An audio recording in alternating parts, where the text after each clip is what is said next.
Hey, is anybody out there? Hello? Is anybody out there? I don't know if anybody's here. Um, oh my God, what a day. This has been one of those really sucky days. I'm not here to just bitch and complain, but I'm not actually sure that I'm even going out live. I don't see anybody.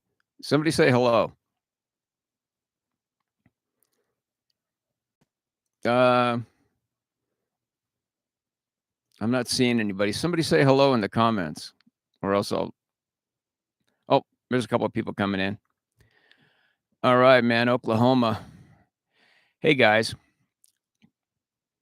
so I've been trying to make this damn video like for 3 or 4 days. It's been ridiculous. I had a whole weekend off and I wrote this thing and then I have this way of I write something and then I wake up the next morning and I think that sucks and or I can make it better. And then I throw everything away and start over again. And like I'm 3 or 4 days into it and I still have no idea where I'm going. So I rewrote it again yesterday and I had all day to do it. No one else was around, and I thought, "Well, okay, I'll get this done, and I'll wake up tomorrow morning and I'll be fresh." And I did. I woke up this morning, had coffee, I was fresh, ready to go. And then the guys who were doing the construction next door, I thought maybe they'd take the day off. Oh, no, they did not take the day off.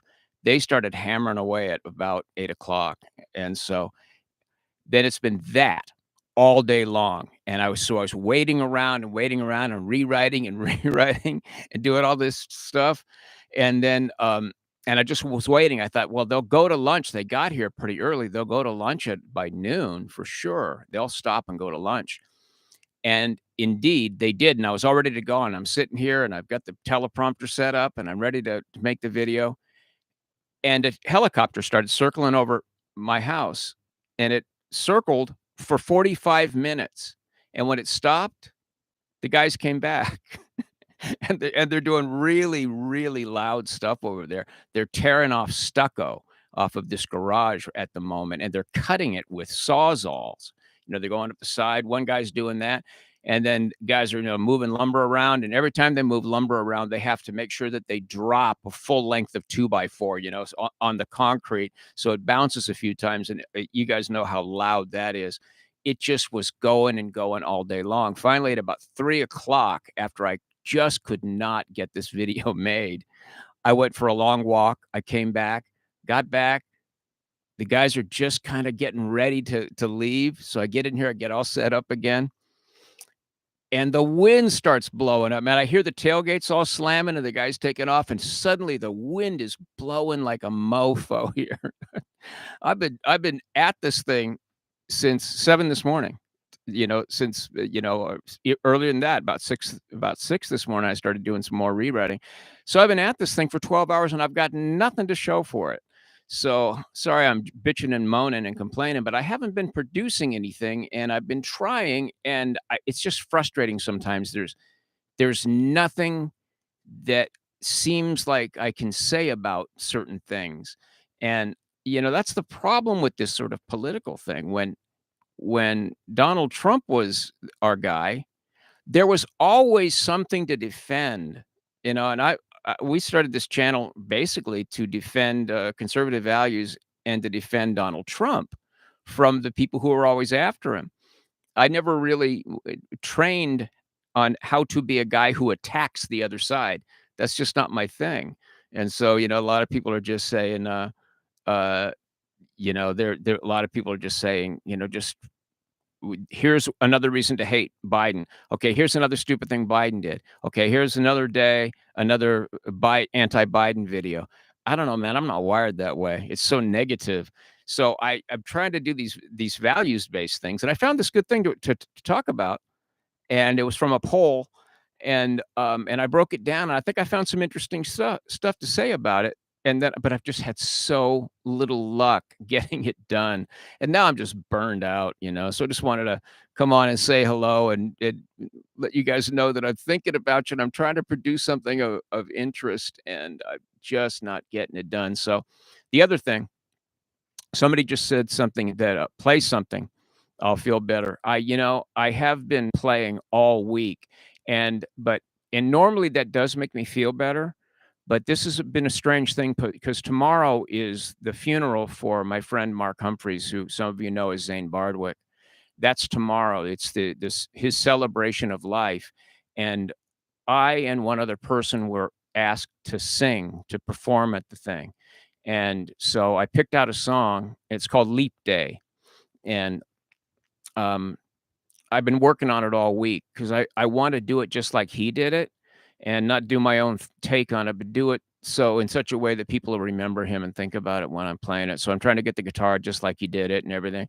And every time I play it, he's just in my mind and my heart. And I play it for hours after hours after hours, trying to get it right. And I don't know if any of you have ever played music at a funeral, but it's a thing. If you play music at a funeral, you don't wanna go you can't cover up a mistake by making a joke like I normally would do. I'd laugh off a mistake, but that's gonna be a little harder to do at a funeral. So, anyway, and it's been really crazy. It's been yeah, there's somebody said some crazy liberals. I don't know what that was about, but, greetings from Los Angeles. Oh, alright, man. James, we need to find each other, man. It's still pretty strange out here. Um, my day has gone like yours. Yeah, Steven. I know, man. Sometimes shit just lines up that way. I don't know if you guys can hear the wind blowing. Let me turn the mic up. I don't know if you can hear that. It's, um it's been blowing pretty heavy. And where I am here, I have these enormous eucalyptus trees outside, and they tower up over the Hobo Dojo. And so it makes me a little nervous when the wind blows because every now and then one of those branches will break off. And the way that eucalyptus trees are, and one of the reasons they make good windbreaks, and it's just blowing like crazy out there. One of the reasons they make good breaks is that they are very flexible. And they'll flex a good long way. But on several occasions since I've been here, one of those things has broken and crashed down on the roof of the dojo. The fortunate thing about eucalyptus is they tend to catch by their own bark.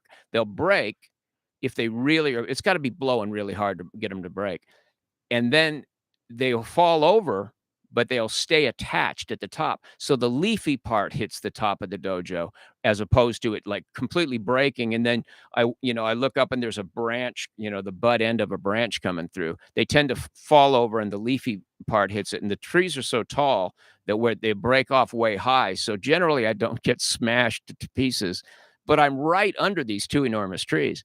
And so it's a little bit crazy here. And of course, there is no insulation in these things for sound, so the Sawzall stuff, you hear it constantly, and that's about I pasted off the other day how far I am from the Action Next Door. I'm about 40 feet from the Action Next Door. You get 3 guys over there, and they're shouting at each other over the sound of the stuff, and it's just, "Oh my god, guys." But they're trying to make a living. What are you gonna do? I should live in a house, right? I mean, it seems obvious that I should just live in a house. Um But it's been really strange losing my buddy, and then another guy died. Another friend died. We had this show on the 25th, and we tried to go live again. Man, we had gone down there and tested. We had gone It's a long drive, it's 50 miles. We had gone down there and tested the internet and looked around and measured out the deck for all the guys setting up things and stuff. It was a smoking hot Wi-Fi signal, and when we got there, we got all set up. No signal. It was point 0.7 upload speed, and it has to be like 5 to 9, not point anything, 5 to 9. And man, it was just so bad. We were trying to do it. I know some of you guys tuned in and tried to watch, and it was like it would go for a little while, then gone, and then go, and then gone. And then, of course, I'm so stressed out. Up there trying to do a set, and people are signaling to me. We got no Wi-Fi and stuff, and I'm trying to focus. It was the weirdest show, and so that was the second one that we've done by by ourselves, and both of them have been somewhat disastrous. Third time's a charm. I think we're gonna get this. We're going at it again, and so we're gonna put it up there, but I'm gonna have it be sort of approximately starting at a given time. Because when you get yourself fired up and you think, "Oh my god, I gotta be live at 6 or live at 5:30 or whatever," then, I mean, then the tension is just incredible. So the next time we're doing it, um, so Jim, the guy that does the live stream for us, man, the team I've put together, I got to tell you guys, the team I've put together, you would love these people because they all are trying so hard to get it, and it's a new technology for everybody, and so we're all learning it on the fly. So I got a sound man named Emil, and he's so proactive and cool. He's a really young guy, and he's trying to come up, and he always comes up with we got these problems, he always comes up with good solutions. So we got those 2 guys, Jim, doing the stream, actually, that has the cameras, sets up the cameras and has the switcher, and then Emil doing the sound. He's got to give us the signal. He's got to make our sound good through the monitors to the point where we like it, and then we send that signal to Jim, and it's supposed to go through the interwebs, and then doesn't most of the time. So it's only 2 times we screwed up. The other one, we were at somebody else's house, and most of you guys missed that, but, because it was on somebody else's channel, and I didn't know how to tell you guys about that channel, and this has all been so kinda strange, and I just wanna sing and play, but, it's windy here in Los Angeles. That's where I am. I'm in Los Angeles. So you're, Elroy shedding or shredding is backing me up. I'm in Altadena, so I'm right up against the mountains. Uh, yeah, very windy here in SoCal. Yeah, it really is, isn't it? So, yeah, I wonder if James in California also has a construction site next door, because it seems like everybody. I was complaining about that earlier on Facebook, and I went over there and go, I'm going crazy here. The sound of the construction, and everyone's going, man, I've been putting up that for a year. Rainy, but calm. But where, John? Where? Oh, James from California retracted his message. God rest his soul. Thank you, Maria. Yeah, it's a real thing when a really while we were doing that show down there, the day before we did that show, the woman who sings with me, Paula Fong, who is she's like a saint, she's just this wonderful human being that you just admire her. And the guy that she used to sing with, Tom Kell, who's a really well-known songwriter around town here, he passed away too. So I had lost Mark 2 weeks earlier, and then right coming up to it, Paula had lost that. So we're up on stage and we're trying to sing these songs, and it was pretty emotional. So man, don't be old. That's a good plan. But I get, what's the other option, right? If you last long and you have a lot of friends, then you're going to lose friends. I mean, I used to have like 5 friends, and now I have like 200 friends, mostly through music and stuff like that. And I was saying to Alexia, my partner, the other day, I was saying, man, we're vulnerable because all these shows we do, and we've been doing this stuff for 12 years off and on. And we've made so many friends. And now some of them are starting to die, the older ones. You just never know. So, yeah, fall feels like monsoon season. Where are you, John?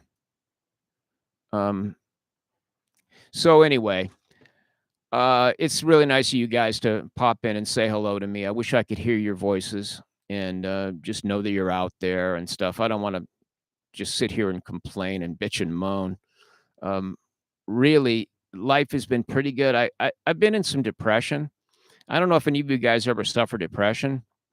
Um, yeah, Paula was great at the first live show. She was, Steven, but she is so much better now. Because when you learn to sing harmony with somebody, you gotta write the parts, and so you're experimenting for a while. And also there's the other person's phrasing, and you have to sing together for a while before the 2 of you sort of meld, and we're starting to do that. And now we have 4 of her songs are in the set. And so, and they are starting to get good too. Uh, so anyway, and you didn't hear that very much. If you heard that one that we did in the backyard, that started kind of weird, but finally got on, that the mix that went out was mixed by my buddy Jeb, and I think he mixed the vocals like he was mixing a country record. Because in country music, the harmony vocals tend to be way down a lot lower than the lead vocal, but in, like, singer-songwriter music or gospel music, um, the voices are high. They're both up at the same level, if you know what I'm talking about, and then the people so they keep the mics up loud, and then the harmony singers, decide how present they're gonna be by their distance from the microphone. So we fixed that this time, and we just, Emil was doing the sound, and we just said, "Man, just give us the sound we like in the mics at sound check, and don't touch the microphone. Don't touch the volume levels." So we went back and forth ourselves, and we got much so you can really hear that harmony chord coming in. If the voice is way down below, then what you're perceiving is just a little thickening of the vocal, which they like when they're making records sometimes. But if you're doing like the kind of music that we're doing, you want to hear that chord, that real harmony chord where the voices are really both at the same sort of volume. So you hear that resonating tone. And anyway, long story short, but we're really starting to get there with that. So we're looking at that. Um, we're looking at that for the next show, hopefully, because we're going to stay with the same songs. We were going to learn a whole bunch of songs, but we figured nobody saw the last show, so we're going to stay with the same set, um, and just get it better before we start, throwing a whole bunch of new songs at each other. So, when I'm depressed, learn to just say, "F it." Yeah, man, I know. But with me, when I get in certain depressions, it almost never lasts for more than a few days. It's just, it's like the optimism just drains out of the bottom. I think it had something to do with, you know, the reality setting in with playing Zayn's songs, and feeling that. It has a little something to do with that, but it's just a cyclical thing with me. Every now and then I get into it. And generally with depression that's sort of situational, the way that I've found with it is I just start doing tasks. And if I just start doing tasks, then that part of me that feels like not a loser wakes up. Because the thing about the depression is you just don't feel like there's any particular reason you're on the planet. And, um, so that part of me that is a doer wakes up. So I've been doing that. I was doing that all weekend. I just kept doing tasks, going, "I gotta snap out of this shit." And, I did snap out of it by this morning. I felt fine. So, I mean, I've been in the proper mood to work all day. I just haven't had the proper setting to do it all day. So I don't know. It's just what are you gonna do? I mean, it's not like there's not plenty of shit for you guys to watch on YouTube. There's plenty of stuff to watch on YouTube, but I'm sensitive to the fact that of quite a few people have ongoing donations to this channel, and let me explain how that's working. Jason and I are still splitting that up evenly, and so and a few people have, canceled their donations, which is completely understandable. But I'm trying not to be a burden on that. I'm trying not to get Jason canceled out from that because I'm underproducing. I figure I should get at least one good thing out a week, and I'm shooting for two things a week. One being a regular video and the other being a podcast. That's what I'm aiming at. So I don't know if any of you guys saw the thing I did with Gad Sad, um, but that was I had good fun doing that, and I feel like I'm getting a little bit better. Um, if you can't get off your butt, put on music you like. Yeah, true. Um, but I find that if I'm depressed, I just have to get off my butt. I just have to go do things, and I don't want to at all.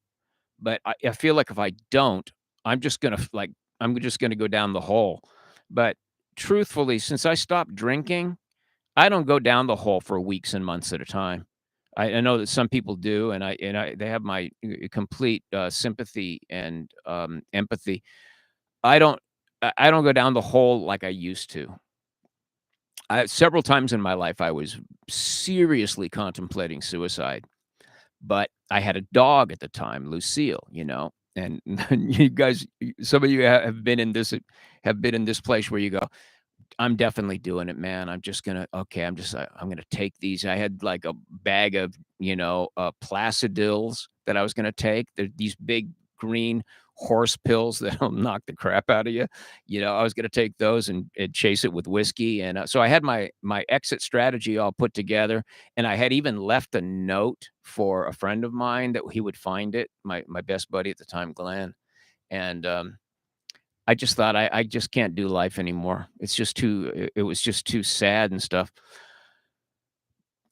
And then I looked at the dog, and it's like, "Oh, man, I can't trust anybody else to take care of Lucille. She'll be traumatized." She was one of those dogs that, like, she would always look straight at me like wondering, "Okay, dad, what are we doing?" And then I'd get up and it was like, "Okay, man, we're going." Wherever I wanted to go, whatever I was gonna do, we'd head out to the truck and she'd, like, jump through the window because I always had to keep her window down when I parked it so she could jump in the window and be on the I had a truck back then that had a bench seat in the front, and so she'd come, through the window, not even touch anything on the way through. She was a badass, chocolate Labrador with super athletic, and I'd look at her and go, "Man, who's gonna feed the dog? Who's gonna feed the dog?" So, I didn't kill myself multiple times, and then finally I realized over time that doing cocaine and drinking a lot, had a lot to do with why I was depressed. I wasn't being a productive citizen. Like, all my friends that would still go to work, and I was, like, sitting on the beach and then I would work on Thursday, Friday, and Saturday by, like, driving around on my motorcycle, dropping off weed or or coke. That was my profession in my early 20s. So, I had every reason to feel like a loser because really, when it comes right down to it, I was. And is Lucille gone? Lucille is long, long gone. That was when I was quite young that I had her, and she lived to be 13, and she died of lung cancer, and which really surprised me because I hardly ever saw her smoke. Like maybe, I don't know, maybe 1 cigarette a day or something like that. But I'm kidding, of course. But yeah, she died of lung cancer, which was really strange. And God, that was a bad thing. It was around Christmas time and she was trying to go die, and by that time, I had moved inland, I had gotten married, we had 2 kids by the time Lucille was at the end of her life, and we were living in a little house in Duarte, California. That'll sound familiar to some of you California guys. We were like, walking distance from City of Hope, the cancer place over there. Speaking of cancer, um, but she was trying to die.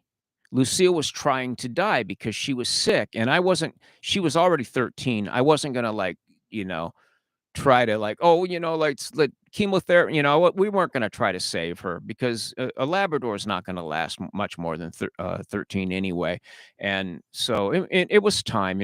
Her muzzle and everything was all completely white, and she couldn't do the things that she used to do before. She couldn't run as fast, and she was a real athlete. She loved to just burn up the road, and so she really couldn't do life much anymore, so she was trying to die, and, like, I would open up the sliding glass door in the back, and it was so cold that year, and it was almost Christmas, and she'd go out in the back, and then she wouldn't come in, and I'd go, "Oh, geez." So I'd have to go out, and I'd have to look under all the bushes, and she was hiding from me, and then I'd pick her up, and I'd carry her back into the house, and I'd try to, like, feed her chicken by hand or anything that she would like, a little piece of steak, and sometimes I was successful getting her to eat a little bit, and sometimes not, and finally, I just thought I've gotta do the right thing, and so I went down and had her put to sleep, and man, oh, man, did I cry, and I had already long ago taught myself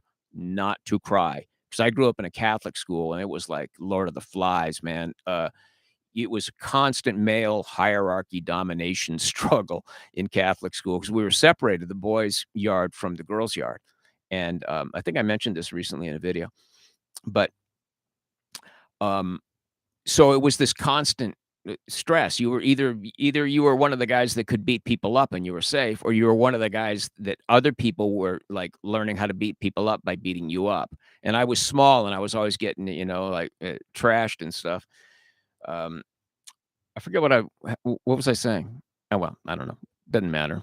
Um, but anyway, I don't know. Somebody had said something that I thought I was responding to, and now I've completely forgotten it. But dogs know when it's time. They do. It's a permanent solution to a temporary problem.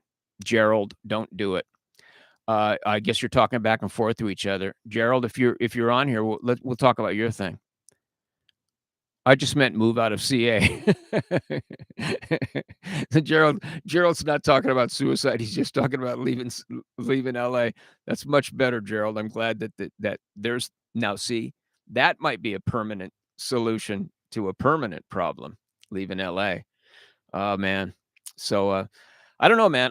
I've been saving up money for a long, long time. That's one of the reasons I live in the hobo dojo is so that I could save every penny and not be pissing it away on the high rents here in California. And I've been saving money really for a long time. Most of it was based on when we sold the family home when my father died, and we divided up. It was the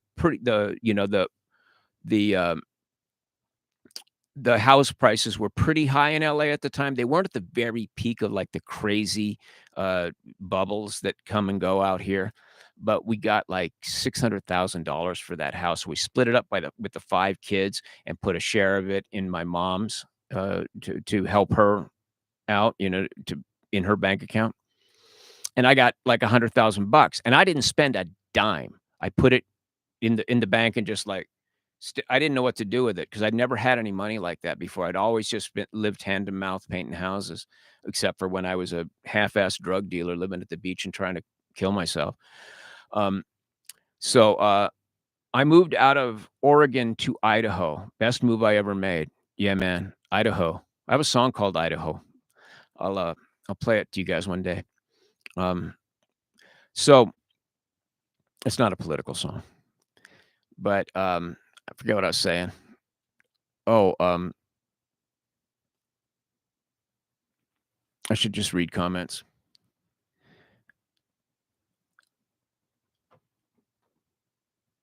I had FOB, Irish Sister of No Mercy. Oh, yeah, yeah.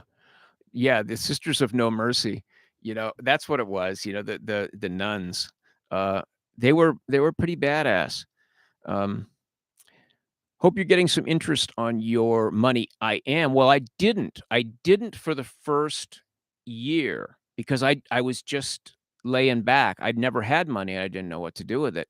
And then my sisters figured out a thing. I have a cousin. I think we talked about this once before. I have a cousin who's really good with money, and he's retired now, but he was an accountant for Warner Brothers, and had really amassed his own fortune. And he had his fortune with this money manager, and he said the guy was the best. And so he managed to put our money in with to his account, separated out, but we got his rate because every time they do a trade, they get a percentage. And the more money you got in there, the less percentage they'll take in order to keep you there, right? And we didn't have enough money that we could get a low percentage, but so we tied in with my cousin Mike's, and we've been in there ever since. And that money is doubled, more than doubled. So yeah, so I could probably put a big down payment on a house someplace like Idaho, but I need to be where there's some music. So I'm looking to do Nashville. Um, but it's hard to go out there and house hunt 1,000 miles away. I feel like the stars are slipping for me, are aligning for me to leave. This is Gerald. Um, I have to get vaccinated by mid-November or lose my job. So with the Newsom and Biden mandates, I feel the fight in California is over. Yeah, well, I think we disagree on that a little bit. I don't think the vaccines are anything to be weirded out about. Um, but the weird thing is, I'm telling you guys, the strangest thing is that the people who don't want to get the vaccine, they're, like, making out in the bars, and they're acting like they're like COVID doesn't exist at all. You guys know if you've been to Ventura County, if you've been to Orange County, it's like COVID is a myth, it's long over, and people are just completely acting normally, and they're mostly not vaxxed, or many of them are not vaxxed, but they're acting as if they have super immunity. And the people who are vaxxed are acting like they're in complete they're completely afraid, they're still walking around with masks on all by themselves, walking down the street, exercising, and they're wearing masks. You go, "That person's fully vaxxed." Dave, do you have a travel Rolodex of your subscribers? I would think there are a lot of welcoming driveways across the fruited plain. Yes. No, I don't have that, but I certainly could come up with something like that. And last time I did took a trip, I stayed with several people, and that was when we were just a phenomenon of Facebook. We were just a Facebook channel. So these are just people I'd met at Facebook, and like it was pretty cool though. I mean, all of them, strangely, all of them were exactly what I thought they'd be. Like you meet somebody online, you're thinking, I don't know. I don't know, man. This is weird. I'm going to visit this person. I've never been to their house before. And you're going to pull up and park in their driveway, and they're going to come out and say, "Hey, nice to meet you, man." And you're at their house, and you're going to stay there overnight. It's a pretty strange thing. But every one of them was exactly what I thought they would be. Particularly my buddy Carson Herring, who I'm still really good friends with, and I stayed with him, and he had a family reunion at the house when I was there. And so I'm there, and he's painting a little sign on the back of my van. It's a dedication to my brother Kevin, who had just recently died, and he had left me a chunk of money from his chunk of the house, which I added into mine, my little bit of that. He split it up between the remaining siblings. Um, but I went and bought the van and financed a trip that I took, and I was gone out on the road for 8 weeks. And, so I'm there, and Carson is a sign painter and a really gifted one. He's really a badass hand painting sign painter, in Cambria, Iowa. And so I'd just gotten there. I've been driving across the Midwest, got to his place, met him for the first time. We're hanging out, and he's doing the sign, and all these people start showing up, like these young, adolescents and young 20 somethings and stuff. They're showing up, and they're Carson's kids.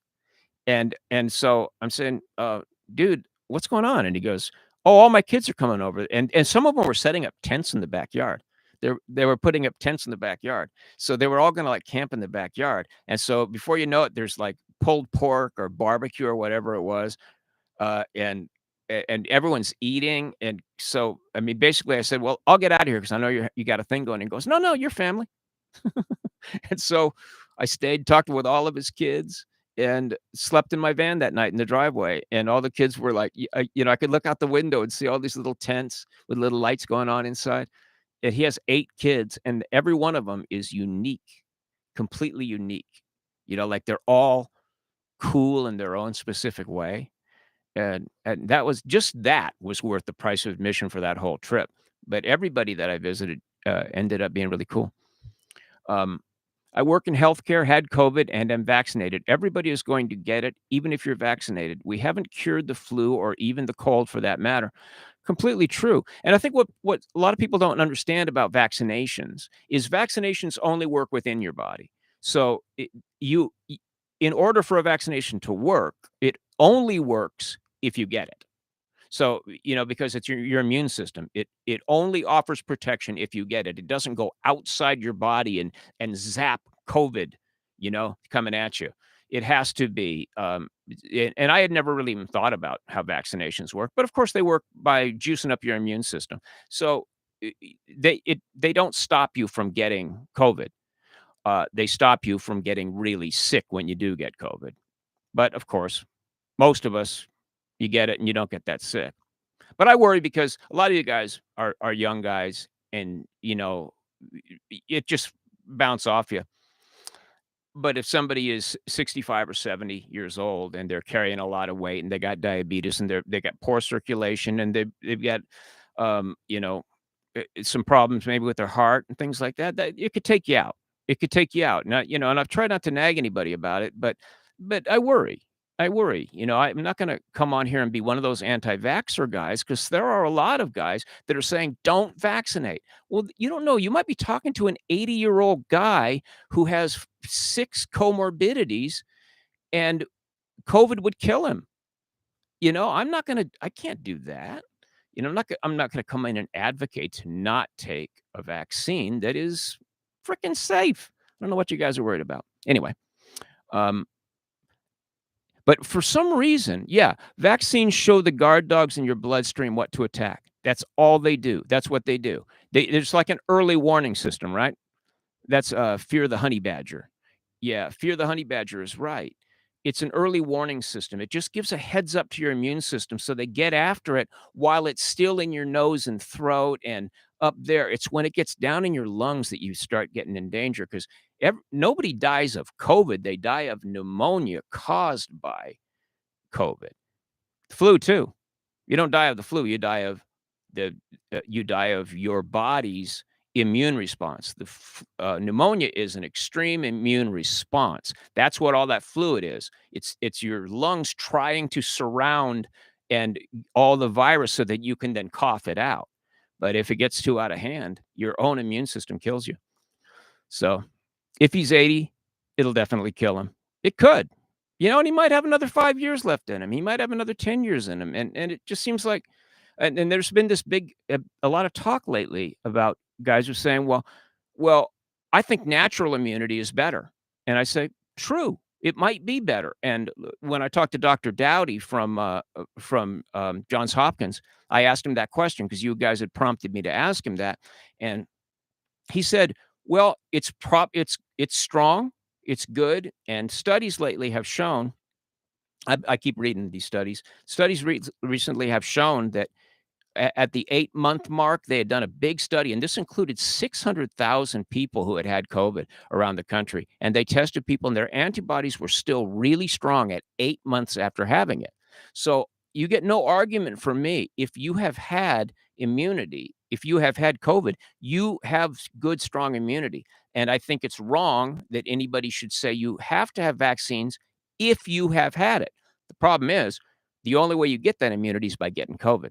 So if you're a person who's would be in danger of getting it, you can make you could say, well, natural immunity is better. Great. So, but you don't have it unless you've gotten COVID and risked your life. And the vaccines won't kill you. And getting COVID in order to get past COVID and therefore have the immunity might kill you. So this is it's a thing, right? Uh, yeah, no mandating. Yeah, no mandating. This is California, though, so apparently that's kind of a thing here too. Conflicting information at rollout. Politicization of both the virus and the vaccine and Biden being a dolt have caused this situation. Well, somewhat. Uh, definitely conflicting information at the beginning, but I have a YouTube channel. And I have a YouTube channel that was very, very strongly pro Donald Trump. And I used to monitor I don't monitor the comments very much anymore, but I used to. I used to read hundreds and hundreds of comments every time I put a video up. And until the moment that Donald Trump didn't win, I never saw a single anti-vaccination comment. I never heard anybody say, and the vaccines were rolling out at that time. Because remember, Donald Trump got his when he was still in the White House, as did Pence and all those people. They got their vaccinations while they were still in the White House. I never heard nobody ever emailed me and said, I have strong reservations about the vaccine. Nobody mentioned it. It wasn't until it became Joe Biden's vaccine that suddenly, and this is the thing about being so hyper partisan. Suddenly we don't want anything to do with it. And then that becomes the thing. And politics is now like a social club in a lot of ways. And everybody just takes on the same shit. They're saying the same thing to each other, and it becomes this big thought bubble. And that's the way that this shit plays out. I can't believe that fully, like, it seems like 3/4 of the conservatives I know who never ever through all the flu seasons, I never heard a peep out of any of them about vaccines. Suddenly, they're way strong anti-vaxxers, and they're saying, "Oh, no, I've always been against the vaccinations." And I challenged some people the other day on Facebook. I said, Show me one of your posts from before January 6th. If you can show me one of your posts from before January 6th, I'll pay you $100 that says you are not gonna take the vaccine." So far, no takers. So, I'm just saying, don't bullshit a bullshitter. I I know what it's like to pull off a con on somebody. I don't do it with you guys because I outgrew that long ago, but but I I can I can s I'm not falling for this, that everybody suddenly decided they don't like vaccine for health reasons. It's political. You don't want it because it's their vaccine now. Anyway, I don't wanna I keep getting on onto shit with you guys where I argue with you, and I don't want to. Um, I did say no thank you when he announced the vaccine was going to start rolling out. Okay, alright. You're Stephanie, right? Okay, so maybe you did, but there have always been some people who don't like vaccines. There always have been some people. Really, I have this really good friend, right? Well, I don't know where our friendship is right now, but she's a friend of mine. Her name is Cindy, and she is a badass guitar player and singer-songwriter. But she kinda rolls with a little bit of a hippie crowd, right? And it was the hippie type people who didn't like the vaccinations because they're very holistic. They believe in all these sort of like, healing crystals and shit. Not her necessarily, but they believe in everything organic and all that stuff. And they have always been very suspicious of Western medicine in general because they're always looking for alternate sort of medications and things like that. So they've always been very, very suspicious of big pharma and vaccinations. So that goes back 10 years, but that was not on the right, at least not that I know of. So maybe in some other states it's more of a thing. But suddenly for it to go from not a peep to everybody being anti-vaccination except like me, um, you just don't find, swings like that unless it's being driven by the group, the group thinking of this political situation we're in. And, I mean, I'm just trying not to be that guy. Um, so it has breakthrough infections. It does have breakthrough infections, but not very many. Not very many. It has infections, but it doesn't have deaths. Not very many. I mean, way, way better. So if you're not in a high risk group and you don't, and if you don't have to do it in order to keep your job, because that's just the realization right now. I mean, like soldiers have always had to get vaccinated. Cops have to get vaccinated. They've always had to. So, it's just a thing. But I mean, when we were kids, they would line us up and spoil that. Man, we had these big, like, indentations on our shoulders from certain vaccinations. I think they were the smallpox vaccinations. You guys remember? Any of you guys remember that?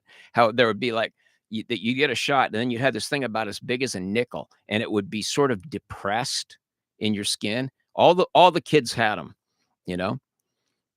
It doesn't have deaths for the vax, but the virus can still mutate. Yes, it can still mutate into a deadly strain, but it's not going to mutate inside your body. It's only in your body for a little while, particularly if you're vaccinated and it's in and out in a couple of days. Um, but it's not going to mutate and turn into a different strain while in your body. I mean, I guess it has to start somewhere, but the thing that to know, and of course I'm no virologist, but I've done a lot of reading on this, and the thing to know about most things that mutate is they become less deadly because the virus wants to spread. So if it's going to be evolutionary advantageous for the virus itself, the idea is don't kill the host.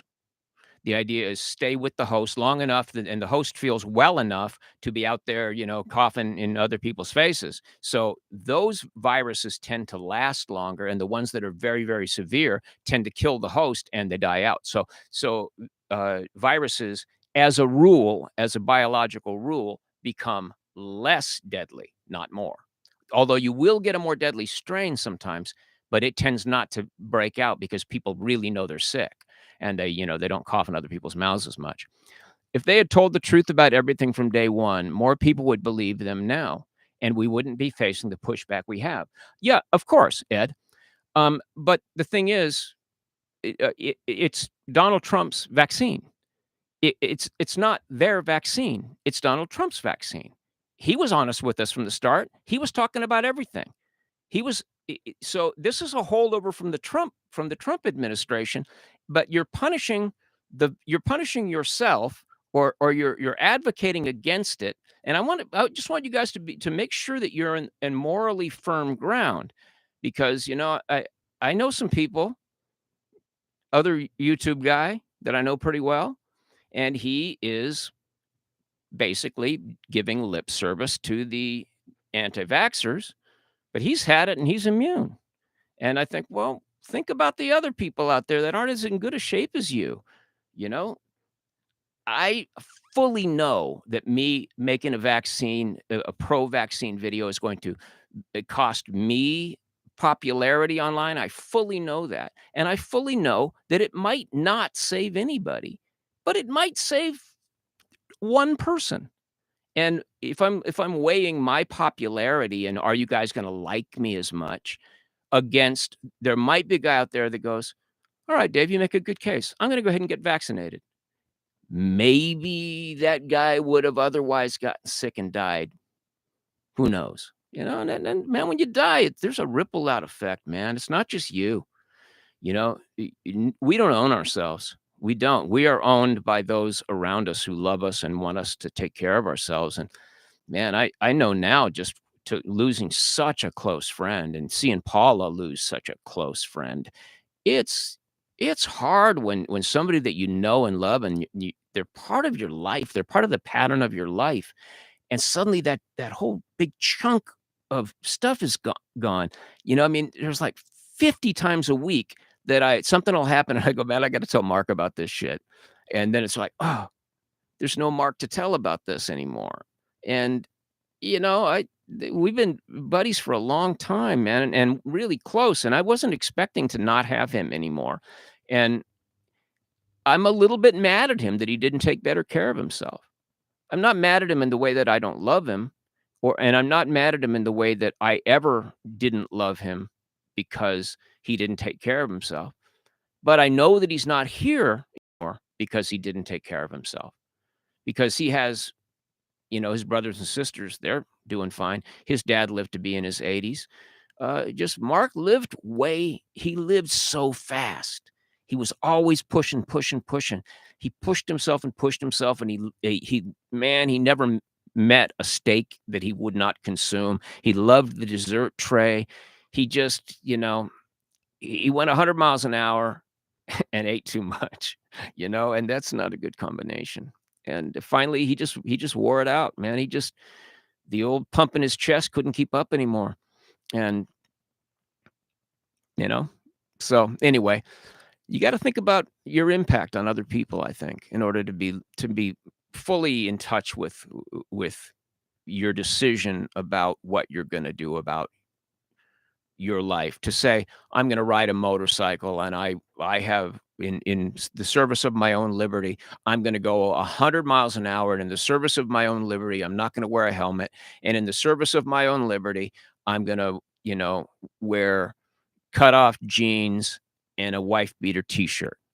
Um, yeah, be free.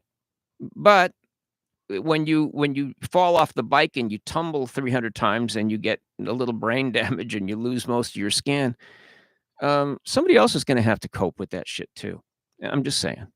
The virus is a reminder to get right with Jesus. None of us know when our hour is coming. Yeah. He overdrove his headlights. He did. He overdrove his headlights, Gerald. Mark Osborne, your ex may have died. Oh, you guys are talking amongst yourselves. I don't know how this works still. Choices have consequences. They do. They do. And I'm starting to get old. I don't I used to be that guy who was riding the motorcycle late at night. I used to go to happy hour with my buddy Glenn, who I mentioned to you earlier. We lived down at the beach, and we would take the bikes and we'd go to happy hour, and we would drink 4 or 5 drinks, and it was a little place right down on the ocean, right down on the marina at Long Beach, California.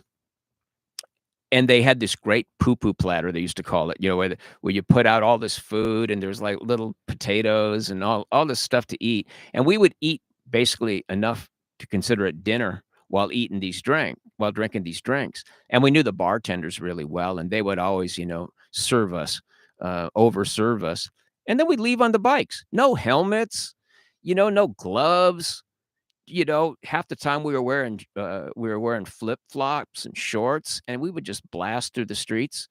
And, I was 22, 23, 24 years old, somewhere around in there. 24, I guess. And I was gonna live forever back then. I know, man. China, China, China. New here. Hi, Dave. Hey, Christina. How you doing, girl?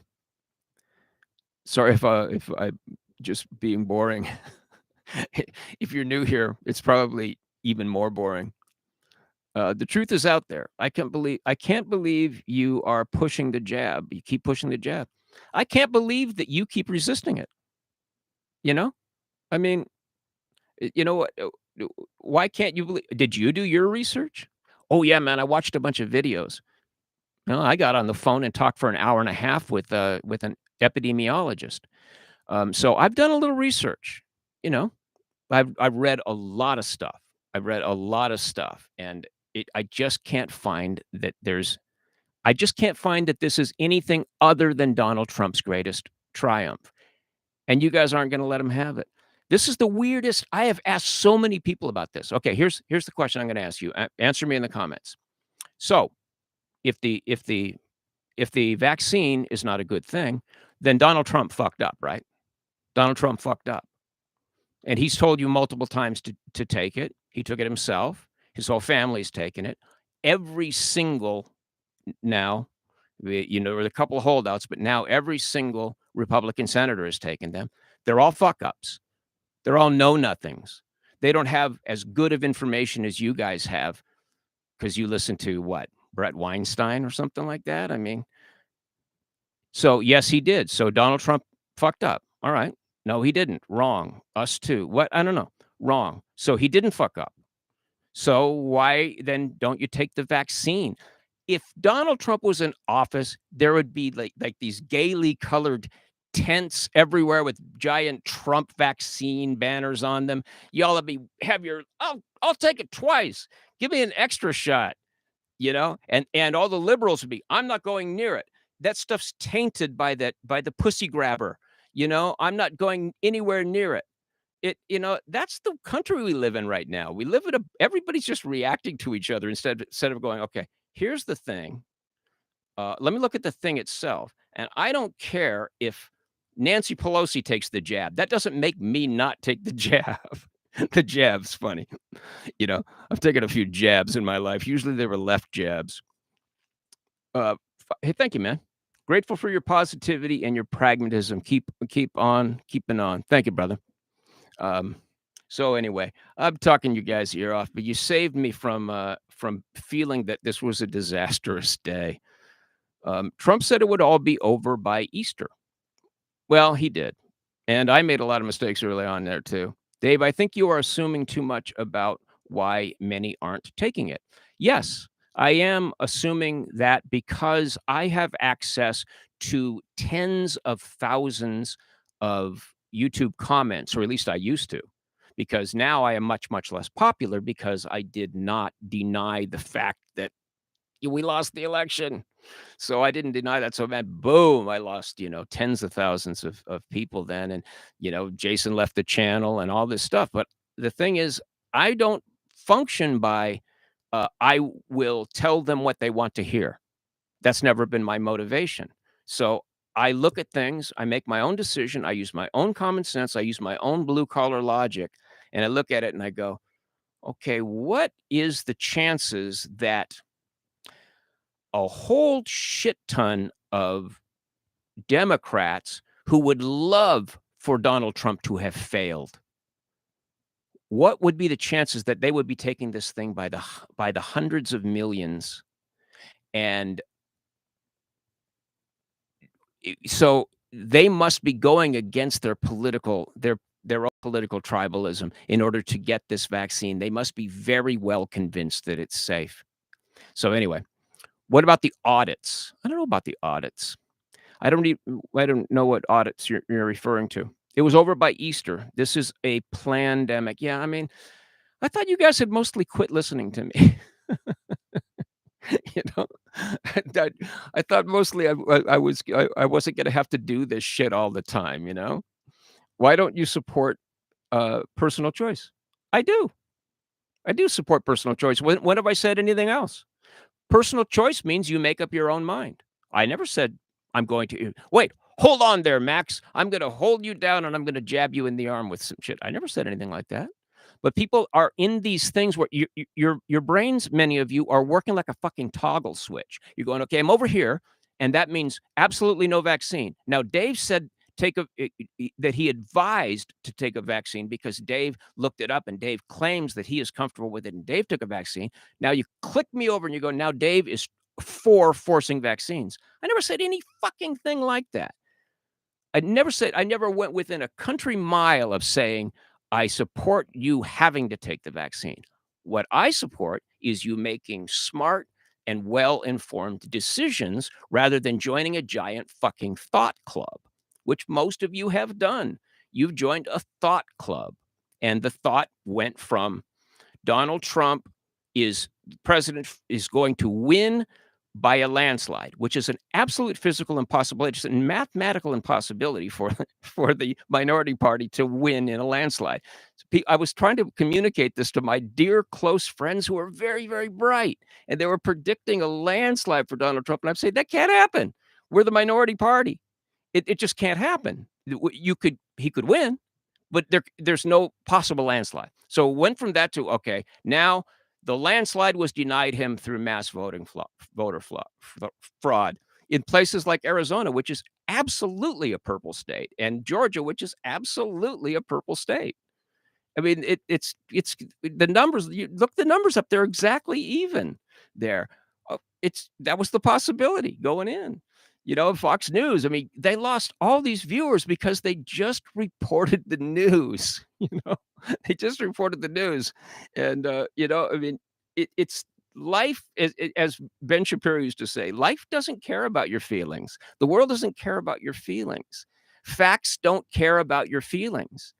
And he was talking to the left when he said it, but now, you know, he needs to find his ball sack and start talking to you guys in this way because, you know, there's a lot of people here who are just operating out of political motivations on every topic.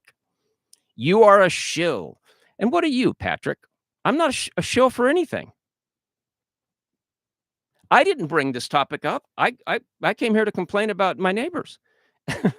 Just say hello. I didn't bring the thing up. I have made precisely what? I made 2 vaccine videos? Yeah, and both of them, both the vaccine videos that I made were dealing with questions that I'd gotten from you guys about the and I had asked you, "Tell me why you don't want the vaccine." And the first one, we weren't talking about mandates. There were no mandates. It was all this stuff about, "Oh, I'm afraid for this. I'm afraid it's this. It hasn't been tested properly. It's not approved. The approval is not the real approval." All this stuff. So, I looked all that stuff up as best I possibly could, and I made a video and said, "I just don't think these are founded, that these are problems. It seems to be safe." And then oh, you know, lost 5,000 viewers. Everyone is, you know, I was getting nasty emails. You should kill yourself, all this stuff. I mean, mean shit. Okay. And I thought, okay, I'm going to take another breath. I'm going to ask again, send me some more questions. And I'm going to, and I looked around and I found somebody who would go online with me, uh, who's both an epidemiologist and an MD, and he comes from Tennessee. You know, I thought, okay, he's got his family's full of conservatives. He's a great dude. So I talked with him for an hour, and then we came. I forgot to hit record. I was so embarrassed. And then but he was nice enough to come on again and give me a half an hour more of his time, right? How does that make me a shill?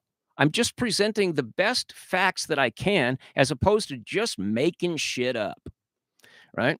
So 15 died in Sonoma. Of what? COVID? Like, I gotta tell you, in LA, I don't believe that anybody's dying of COVID anymore. Of course, we're well past herd immunity in Los Angeles anyway, just due to vaccines alone. Um, Freedom of choice, no mandates. Who's mandating you, dude? Raccoon Little Bear? Who's mandating you? I'm not mandating you. Why are you protesting this to me? The mandates weren't a thing until everybody got highly vocal about don't vaccinate. And don't try to bullshit me when you're going online and on social media like you're doing on the thing right now saying don't vaccinate, don't vaccinate, don't. You are the one that is trying to force an opinion on somebody, not me. And I'm only trying to force an opinion that might save a life, whereas you're trying to force an opinion that might cost a life. It probably won't, but it might.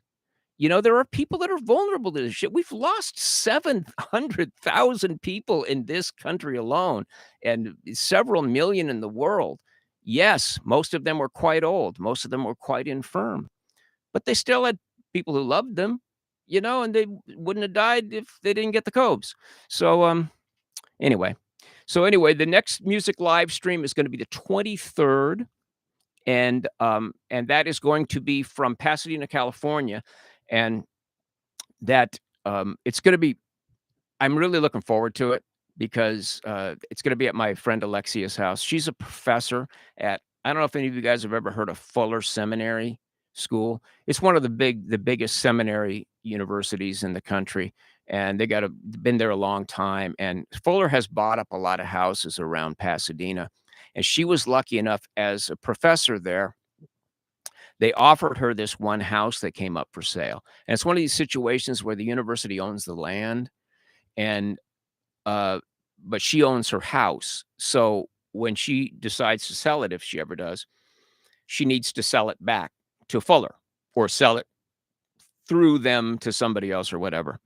But it's like a little paradise there where she lives, and it's this bunch of old houses like California cottages and just beautiful little houses that are all restored and they've all been updated and they have beautiful kitchens and stuff and they're around this center ground and it's about 100 feet long by about 18 feet wide, and it's like a big lozenge shaped thing, it's rounded at the edges, and then it's basically a rectangle with rounded off edges, and it's grass.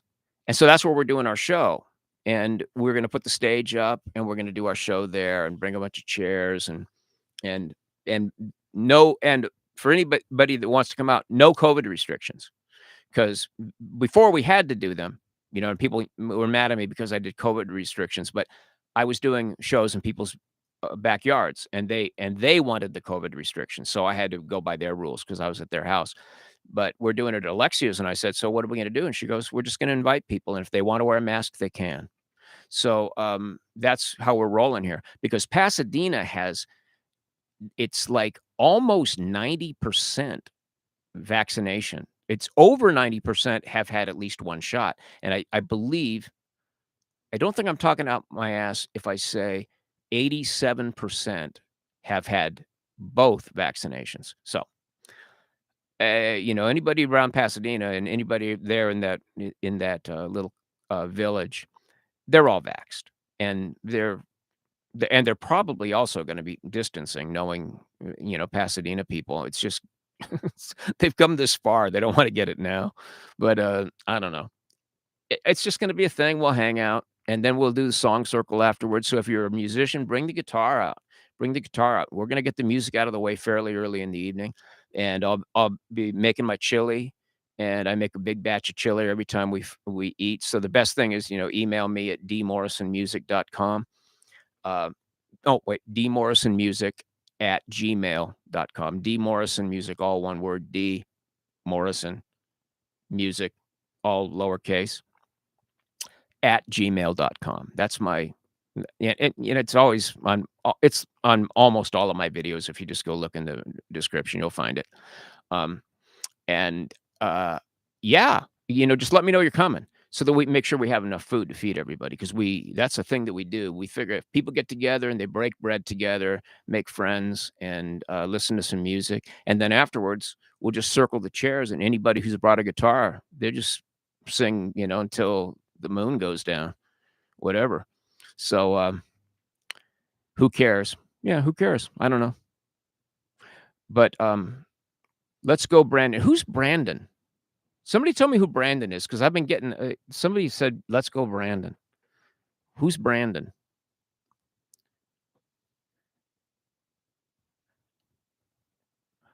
I wonder if there has ever been a guitarist who was a virologist. That's a good question. Dave is ignoring our texts. I'm sorry. I'm not really used to this. Um, I wasn't ignoring them just as much as I just wasn't looking at them. Actually, I just was hoping to. Okay, Brandon is a NASCAR driver. Okay. Is Brandon is Biden. Okay. Oh my god, you don't know about Brandon? No, the truth is, I don't, live and die by the the gossip column that is that is American politics these days. You know? It's like, oh, if you don't everyone's like they putting things on Facebook, and they're all just assuming everybody knows the thing because and that's how you know that they know the same thing that everybody else knows, and that they're being fed things, right? I get all my news from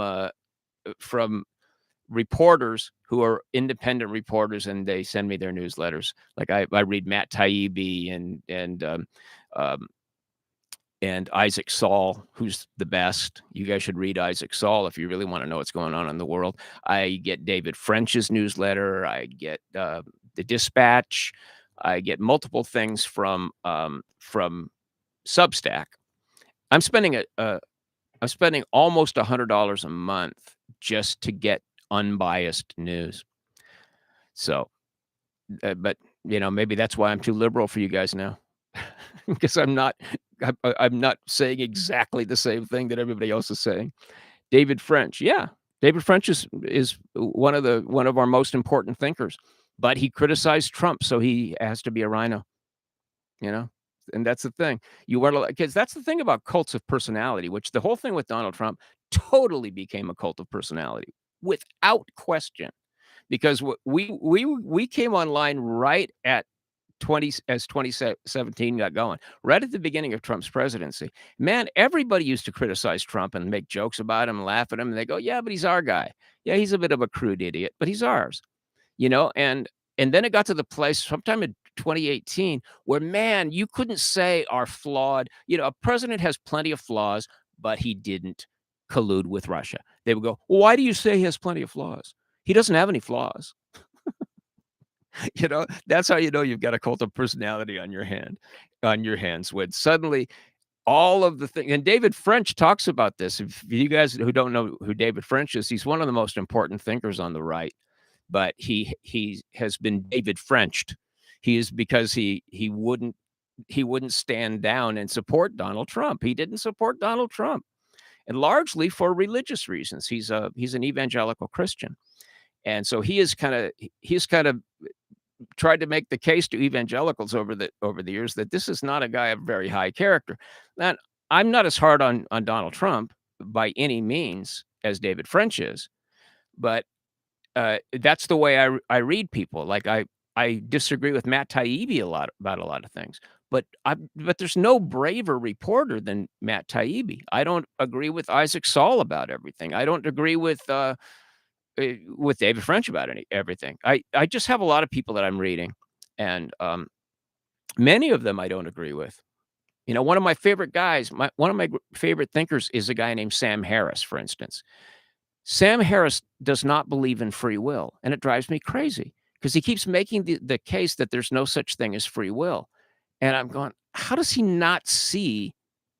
Because and then I'll make this case by saying, like, you just have thoughts. They come into your head. And then you just do things. You know, I'm going, well, I mean, yeah, but I do the things that I decide to do based on the thoughts that come into my head. I don't control the thoughts that come into my head. He's right about that. But I do control my actions, and he'll make a case like, you know, you don't know what was in the life of that guy that did that crime, therefore he didn't have free will. Well, and he really is really seriously one of the most important thinkers on the planet. He's the guy that was on Bill Maher when Bill Maher and he said something that made Ben Affleck lose his cookies and called them racist because they were just he had said about Islam that Islam was the mother lode of bad ideas. That's what Sam Harris said about Islam. Sam Harris is a brilliant man, and I think he's completely wrong about multiple things. So when I listen to him, I go, "Oh, there he goes on about that. He'll be over that in 5 minutes, and then we'll talk about something else." He also had a serious problem with Donald Trump, and I go, that bothers me. I voted for Donald Trump twice, spent a lot of time defending him. But you can't only be informed by people who agree with you. You have to be informed by the world at large. You have to bounce off people at large who and sometimes you're going to go, well, that bothers me that they just said that. And you go, okay, well, they didn't take anything from me. They just gave me their opinion. And if I own my own opinions sufficiently in my own values, why would I be afraid of somebody disagreeing with me? Trump was great, best man for the job, but I don't want him running in 2024. Neither do I. You and I are on the same page. We absolutely needed the bull to pass through the China shop. And as I made that video, 7 ways that Trump changes forever. And I was sincere about that. Um,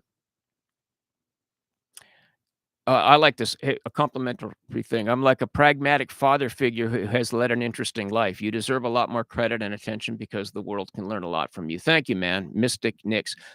You may overstate how how my value, but I've picked up a few things along the way. I agree. I love Trump, but we have to move on. We do, but the thing is, I think Trump's going to run again, and it's all gonna start up again. And, even now, Biden is still undoing he's just going through and undoing all these things that Trump did. And by the time that Trump gets back in, all of those things he did will have been undone, especially if they think he's coming back in. So, I don't know, man. American politics is just I don't know, it's fucked up. Mm. Anyway.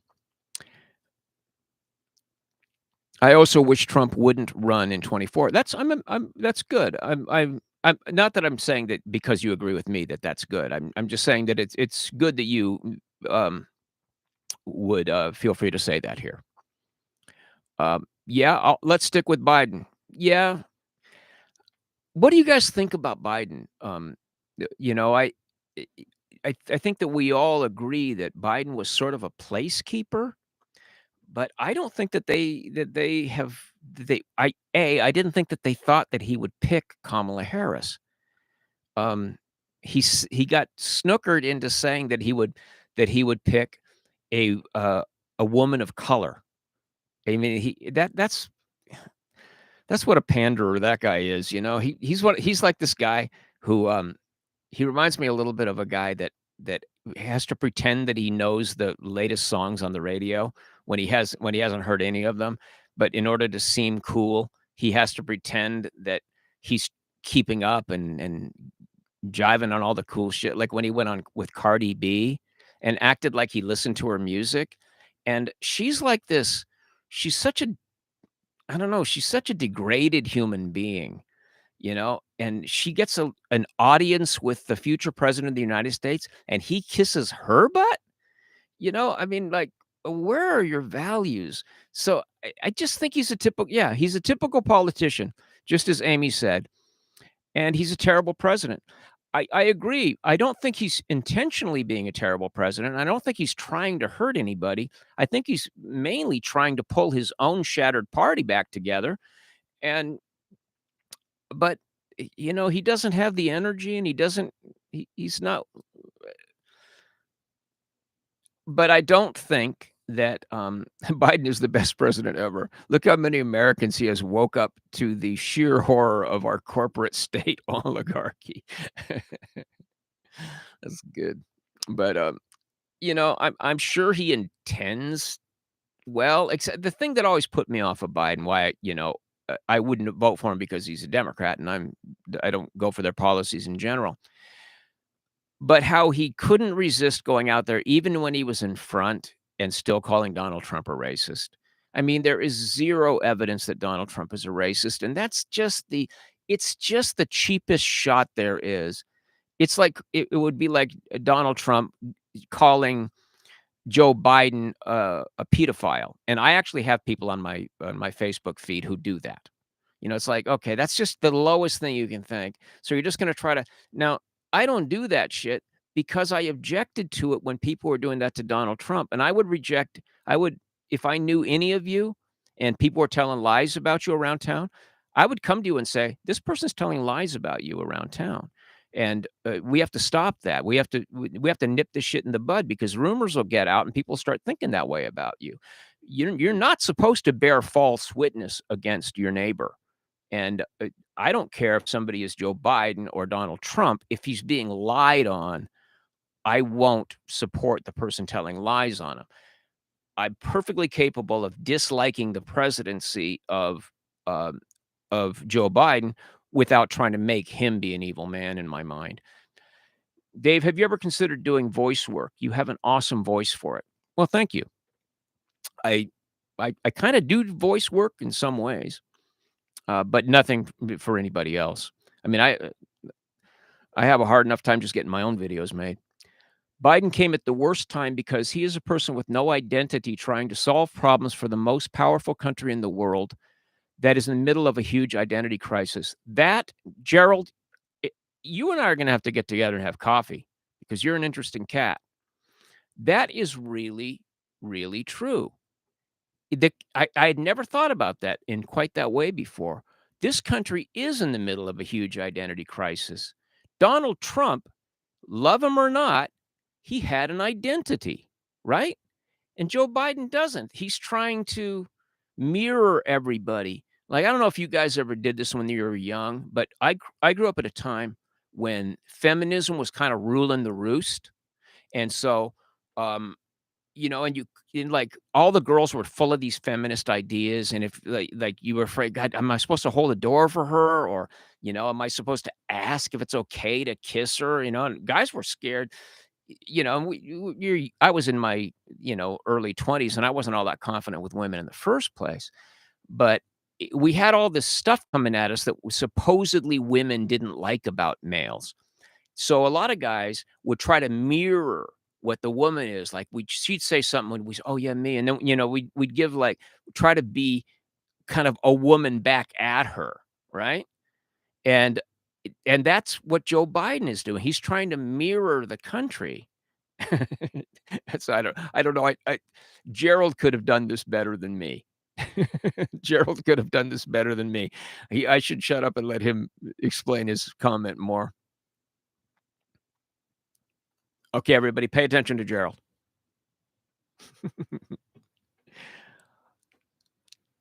All right. Well, I better let you guys go. I've been on the air too long here. So, but it was really nice of you guys to come in here. And even if you're going to call me a shill, a couple of you, or yell at me about something, that's cool. I don't care. I'm trying not to care. I'm trying not to take things personally. Um, and I'm trying to be a good just kind of trying to be a good dude. You know what I mean? Dave thinks Joe doesn't have dementia. Yeah, you're right. I think he doesn't have dementia because I don't listen to clips. I listen to whole things. And I mean, you know, I know that there was a person on this channel, my former partner, and he was riding that horse pretty hard. And I was saying, you got to watch the whole videos, man. He's an old dude. I'm an older dude. And some of you, if you're 40 years old, you don't know that it takes a while for your brain to wake up. And he is a lifelong stutterer, and I've heard some people say childhood stutterer. That's not true. He's a lifelong stutterer. He still stutters. If you look at him and he's struggling for a word, he squeezes his eyes tight and he's trying to find the word. This is what stuttering is. It's like a crossed wire in the brain, right? It just you know what you want to say, you can't make your mouth say it. So the technique is you back up to the beginning of the sentence and you try to do the sentence again with changing that word to a synonym of that word. And usually that'll get you through it. But sometimes he gets really lost. But this is almost always in the first 10 minutes of what turns out to be an hour-long town hall or whatever. And once he gets warmed up, and once the ideas start flowing through his head, he can answer questions with quite a bit of lucidity. But most people who they just want him to be demented because that's the narrative. So they don't watch the whole thing. And I think, well, the least I can do is watch the whole thing and be knowledgeable if I'm going to comment on it, as opposed to just, well, I'm going to watch the highlights. Well, the highlights, if they're coming from a right wing perspective, are going to be every time he stumbles. If you went through this video of me talking with you guys and just cut out the parts where I'm going, I lost my train of thought. What was that? You could make that into a 5-minute clip where I'd look like I had dementia, and then you would send it to people, and then they would go, "Well, that doesn't mean anything," and you go, "What are you, a shill?" He's old. He's old. You're gonna be like that too when you're crowding 80. You're gonna be a little bit tired. That don't doesn't necessarily mean you have dementia. So, he should be in a nursing home, not president. Yeah, I know. You're using my space here to not have a conversation really, but just to say the same shit over and over again. Don't you ever get tired of that? Don't you ever get tired, those of you who just parrot shit? Don't you ever get tired? Don't you ever listen to yourself and go, "Maybe I should experiment with an original thought. Maybe I should just experiment with not saying exactly what I know will go over big on the thread," you know? With the people who think exactly like me, just back down a little bit, look at shit with a fair mind, and you might find out that you have a more original mind than you think you do.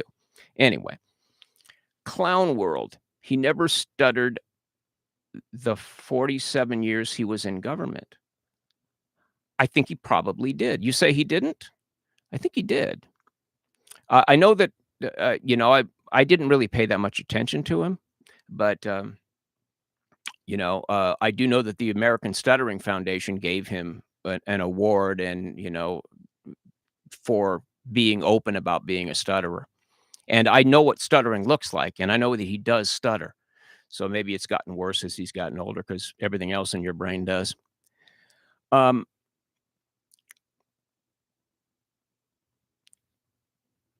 there you go, projecting onto me things that are not true. I have watched too much of Joe. I also have experience with brain problems. I watched all the major ones, right? The one where he said, "You ain't black." That was an hour-long interview with, Charlemagne the God. I watched the whole thing, and he was pretty sharp. And the one where he did that thing, where it was recent, I forget, but it was the CNN town hall, that was an hour-long thing. And that thing that was taken out and sent out as evidence of his dementia, that thing happened in the first 10 minutes, and it was a stuttering thing. He got stuck, and then he just had to go around, he had to recraft the whole paragraph, and by that time, he didn't know where the hell he was, but he was cold. He was cold, man. I'll tell you, as a stage performer, you are so far more likely to lose your lyrics in your first couple songs because you're cold. You just gotten there. You haven't connected with the audience yet. You're not in your groove yet. But I watched all of the ones from which clips were taken that I could find, and I saw an 80-year-old man who is who has energy issues. He starts to flag after a while, but he gets up on it. Just he gets up once the ideas start rolling. He does get up on it and start answering questions. He answers them in ways that I don't. That he says a bunch of stuff that I go, God, that's another reason I wouldn't vote for you. Yeah, that's another reason I wouldn't vote for you. But I'm judging dementia right now. I'm not judging whether everybody who disagrees with me must have some sort of dementia. It doesn't matter that much to me whether he has dementia or not. I agree about the short clips, sometimes taken out of context. Bottom line is he's screwing up big time. Uh, Yeah, and I'm not so sure what he's doing, like, this past week because I haven't really been had my nose to the ground on it that much. It seems to me that the news out of Washington has been sort of eaten up by the sort of, what am I thinking of? The infrastructure bills and also the whole thing with raising the debt limit. Which happens every year. I mean, what's wrong with us? We have a debt limit so we won't overspend ourselves, and then they go through the thing of raising the debt limit every goddamn year, I don't know. Anyway, I'm gonna say goodnight to you guys because now I'm starting to, be very conscious that I'm boring you. So, anyway, you didn't bore me, so, thank you for being there for me on occasion. And thanks to those of you who have given some grace with the monthly donations. I really appreciate that. And when you ever you get done with that, just let me know, and and we'll stop it immediately. All right, you guys are the best. And what is that? Aphasia. Yeah. Now I'm all into the comments threads, and I can't shut up. Good night. Good night, Dave. Thank you so much. Thank you, Dave. Thank you, man. Thank you, Mystic Nix. And Gerald, email me. We'll have lunch. All right, guys. I'm gonna end stream. All right, you take care of yourselves, all right?